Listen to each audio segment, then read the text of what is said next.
Tu travailles 2 fois plus que tout le monde autour de toi. Tu arrives le premier, tu pars le dernier, tu donnes tout ce que tu as. Et pourtant, quand vient le moment de la reconnaissance, c'est toujours quelqu'un d'autre qu'on choisit. C'est toujours quelqu'un d'autre qu'on protège. C'est toujours quelqu'un d'autre qu'on récompense. Comme si ton excellence était invisible. Comme si ta fidélité ne comptait pas. Comme si tu existais dans un monde où les règles ne s'appliquent pas de la même façon pour toi que pour les autres. Et tu t'es posé cette question, parfois à voix haute, parfois dans le silence de ton trajet retour, parfois les yeux fixés au plafond à 3 heures du matin. Pourquoi moi? Pourquoi toujours moi? Qu'est-ce que j'ai fait pour mériter ça? Mais ce que personne ne t'a jamais dit, ce que le monde autour de toi n'a pas été capable de te révéler, c'est que cette douleur que tu portes a un nom, une fonction et une destination. Et quand tu vas comprendre ce que c'est vraiment, rien ne sera plus jamais pareil. Tu n'es pas trop sensible, tu n'es pas trop ambitieux, tu n'es pas en train d'exagérer. Ce que tu vis est réel. Cette douleur que tu portes chaque matin en franchissant ces portes est réelle. Ce poids que tu traînes en silence depuis des mois, parfois depuis des années, sans jamais vraiment pouvoir l'expliquer à ceux qui t'entourent parce qu'ils ne voient pas ce que tu vois, ils ne ressentent pas ce que tu ressens. Et quand tu essayes de leur décrire ce que c'est que de donner le meilleur de toi-même dans un environnement qui te prend tout sans jamais rien te rendre, ils te disent que c'est la vie, que c'est comme ça pour tout le monde, que tu devrais juste baisser la tête et continuer. Mais toi, tu sais que quelque chose ne va pas. Tu sais que ce supérieur qui prend le crédit de ton travail devant tout le monde sans s'il n'est pas une coïncidence. Tu sais que cette promotion donnée à quelqu'un que tu as vu arriver après toi, que tu as vu faire moins bien que toi, que tu as parfois aidé toi-même, n'est pas un hasard. Tu sais que cet isolement progressif, ces réunions auxquelles on ne t'invite plus, ces regards qui glissent sur toi comme si tu n'étais pas là, cette sensation d'être toléré plutôt qu'accueilli, n'est pas le fruit de ton imagination. Et au fond de toi, dans l'endroit le plus honnête de ton être, tu t'es déjà demandé si tu ne devrais pas simplement te taire, te fondre dans la masse, devenir quelqu'un de moins menaçant, de moins visible, de moins toi. Mais avant que tu prennes cette décision, j'ai besoin que tu entendes quelque chose. Et si l'injustice que tu vis n'était pas ton ennemi, mais ton accélérateur? Il y a quelque chose en toi que tu ne comprends pas encore complètement, quelque chose que tu n'as pas choisi, que tu n'as pas construit, que tu n'as pas décidé d'avoir un matin en te levant. Et pourtant il est là, ce quelque chose. Il rayonne sans que tu lui demandes, il dérange sans que tu aies dit un seul mot. Il crée une perturbation dans l'espace, autour de toi, simplement parce que tu existes, et la vérité que personne dans ton environnement professionnel n'est capable de formuler, c'est que ta présence seule suffit à révéler ce que les autres préfèrent maintenir dans l'ombre. Ton intégrité silencieuse expose leurs compromis sans que tu aies besoin de les accuser. Ton excellence naturelle crée une ombre sur leur médiocrité sans que tu aies cherché à les écraser. Et les êtres humains, quand ils ne peuvent pas nommer ce qu'ils ressentent, quand ils ne peuvent pas identifier la source de leur inconfort, font toujours la même chose. Ils attaquent ce qui les dérange. Ils marginalisent ce qui les révèle. Ils punissent ce qui les dépasse. Parce qu'un système construit sur le compromis, sur la politique, sur les arrangements silencieux, ne peut pas tolérer longtemps quelqu'un qui refuse d'y entrer. Et toi, même quand tu essayes de jouer le jeu, même quand tu essayes de te rendre plus petit, plus discret, plus acceptable, quelque chose en toi résiste. Quelque chose refuse de se laisser corrompre. Et cette résistance-là, ils la sentent avant même que tu ouvres la bouche. Et je dois te poser une question maintenant. Une question que j'ai besoin que tu regardes en face sans te défiler. Est-ce que tu t'es déjà auto-censuré pour ne pas faire paraître les autres incompétents? Est-ce que tu as déjà volontairement produit un travail en dessous de ce dont tu étais capable pour qu'on t'aime mieux, pour qu'on te supporte mieux, pour qu'on arrête de te regarder avec ce mélange d'admiration et de ressentiment qui te coûte si cher? Parce que si la réponse est oui, je veux que tu saches que c'est humain, profondément humain. Mais je veux aussi que tu saches que c'est une trahison. Pas envers eux, envers toi, envers ce que tu es vraiment, envers la mission que tu portes, sans encore en connaître toute la dimension. Et cette mission, ce mécanisme spirituel précis qui explique pourquoi tu vis exactement ce que tu vis, les anciens le connaissaient. Les Écritures le décrivent avec une précision qui va te couper le souffle. Et quand tu vas le comprendre, chaque injustice que tu as vécue va changer de visage pour toujours. Il y a des milliers d'années, dans une famille qui ressemblait à beaucoup de familles, il y avait un jeune homme qui avait quelque chose que ses frères n'avaient pas. Pas une supériorité arrogante, pas une volonté de dominer, juste une lumière intérieure, un sens du juste, une connexion avec quelque chose de plus grand que lui. Et ses frères l'ont haï pour ça. Pas pour ce qu'il avait fait, mais pour ce qu'il était. Et un jour, ils l'ont jeté dans une fosse. Ils l'ont vendu comme esclave. Ils ont trempé son vêtement dans du sang animal. Et ils sont rentrés chez leur père avec un mensonge dans la bouche. Et ce jeune homme s'appelait Joseph. Et Joseph n'est pas arrivé au palais malgré la fosse et malgré la prison.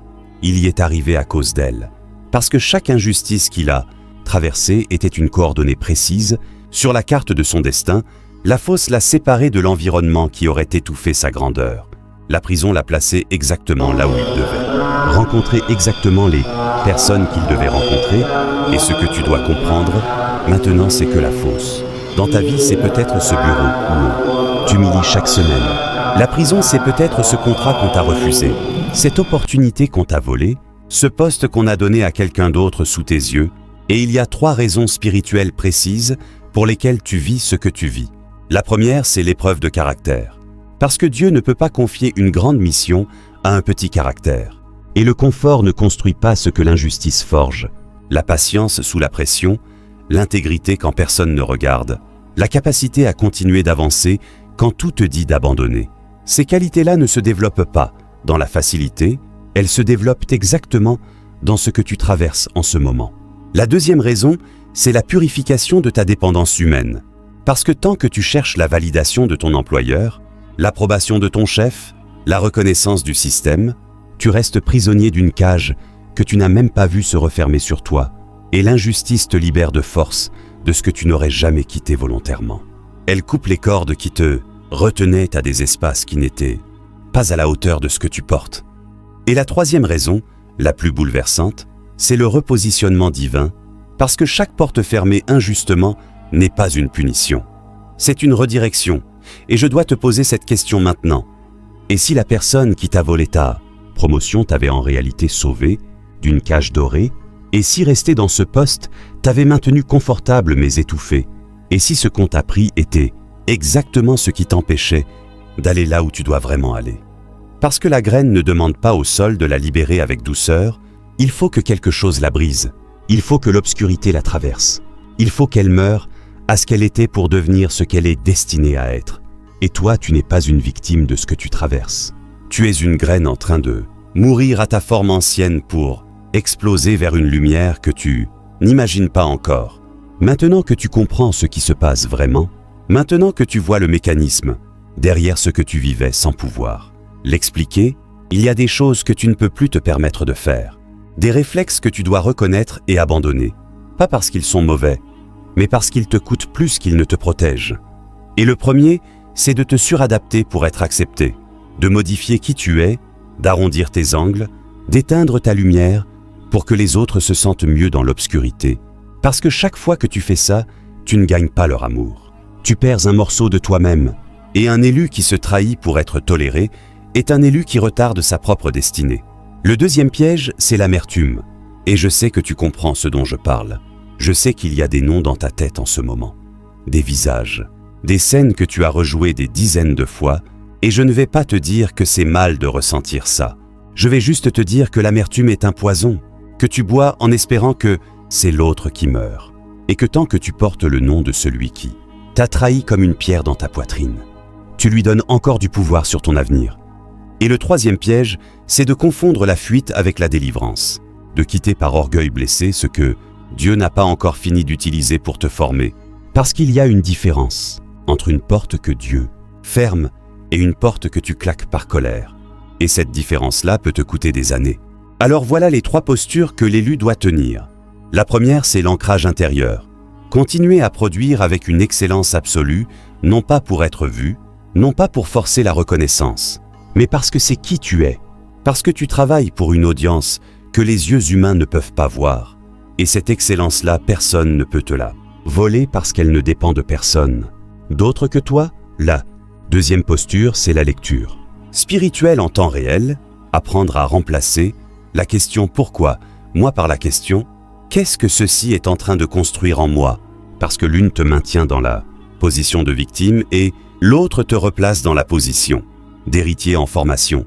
Et la troisième posture, c'est la patience active, ni la soumission passive qui accepte tout sans discernement, ni la rébellion destructrice qui brûle ce qu'elle aurait pu traverser, mais cette capacité rare et puissante d'attendre avec intention, de continuer avec vision, de rester en mouvement, même quand le mouvement n'est pas encore visible de l'extérieur. Et maintenant, je dois te poser la question la plus importante de cette vidéo, celle qui va décider de tout ce qui vient. Est-ce que tu vas laisser ce que les hommes t'ont fait te définir, ou est-ce que tu vas laisser ce que Dieu fait avec ça te révéler? Parce que ceux qui ont choisi la deuxième option, tu vas voir maintenant où ils sont arrivés. Et voilà ce que l'injustice était en train de faire pendant tout ce temps où tu souffrais, pendant tout ce temps où tu te demandais si tu avais mal choisi, si tu avais mal prié, si tu avais mal compris quelque chose de fondamental sur ta propre valeur. Elle te préparait, elle te taillait, elle retirait de toi tout ce qui était fragile pour ne laisser que ce qui est indestructible, exactement comme Joseph qui un matin s'est réveillé dans une prison égyptienne, sans savoir que 24 heures plus tard il se tiendrait devant Pharaon avec une autorité que personne n'aurait pu lui donner si elle n'avait pas d'abord été forgée dans l'obscurité, parce que le retournement divin est toujours proportionnel à la profondeur de l'épreuve. Plus la fosse était profonde, plus l'élévation sera haute, plus l'injustice était grande, plus ce qui vient sera inégalable et impossible à contester. Ce n'est pas de la théologie abstraite, c'est de la physique spirituelle. C'est une loi qui opère avec la même précision que la gravité. Et cette loi, elle s'applique à toi maintenant, dans ta situation précise, dans ce lieu de travail précis, avec ces personnes précises qui ont cru te bloquer, mais qui ont en réalité activé quelque chose en toi qu'elles ne pourront jamais désactiver. Alors laisse-moi te parler directement maintenant. Laisse-moi te dire ce que je vois pour toi avec la clarté de ce qui est déjà écrit. Toi qui as été ignoré, tu vas être sollicité. Et ceux qui regardaient ailleurs quand tu parlais vont chercher ta parole. Toi à qui on a volé le mérite, tu vas recevoir une reconnaissance si évidente, si publique, si impossible à nier que personne autour de toi ne pourra prétendre ne pas l'avoir vue. Toi qu'on a mis de côté, toi qu'on a écarté, toi qu'on a sous-estimé, avec une telle constance que tu as fini par te demander si ce n'étaient pas eux qui avaient raison. On va venir te chercher. On va te demander d'être là où on t'avait dit que tu n'avais pas ta place. Mais seulement si tu ne quittes pas le processus avant la fin, seulement si tu résistes à la tentation d'abandonner à l'endroit précis où la percée est la plus proche, parce que l'or ne supplie pas le feu de s'arrêter, il ne négocie pas avec la chaleur, il ne cherche pas à fuir la fournaise, il laisse le feu faire son travail, il lui fait confiance, il tient. Et quand il ressort de l'autre côté, il est méconnaissable, il est pur, il est irrésistible, et tout le monde peut voir ce qu'il est. Et c'est exactement ce que tu es en train de devenir. Ce que tu as traversé n'était pas une punition, ce que tu portes n'est pas une malédiction, et ce que tu es n'est pas une erreur.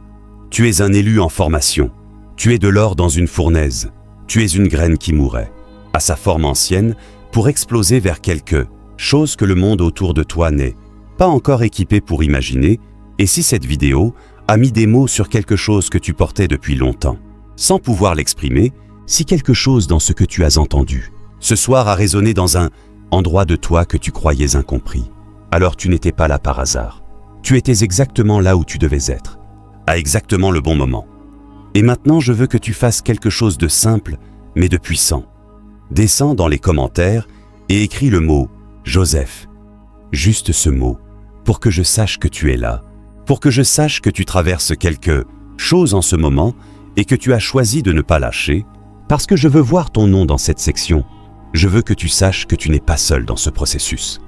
Abonne-toi à cette chaîne parce que ce qui vient va t'équiper pour chaque étape de ce que tu traverses, et retiens cette phrase avec toi ce soir. Grave-la quelque part. L'injustice n'est pas la fin de ton histoire. C'est le début du chapitre que personne n'avait vu venir.